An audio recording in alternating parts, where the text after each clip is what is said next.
ఆ? ఇదిగో ఇక్కడ ఉన్నాయి నాన్న వాటర్. ఇదిగో చూడు, ఇవి వాటరే కదా. ఇదిగో ఇదిగో దీని నిండా ఉన్నాయి. ఎందుకు? అది ఇషాన్ కి బ్యాగ్ ప్యాక్ అయిందమ్మా వాడిది. ఇదిగో ఇదిగో గ్లాస్ లో ఉన్నాయి.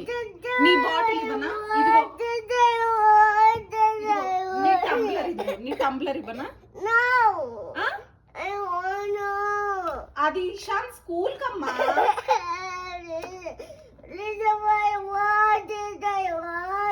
Yansh, listen.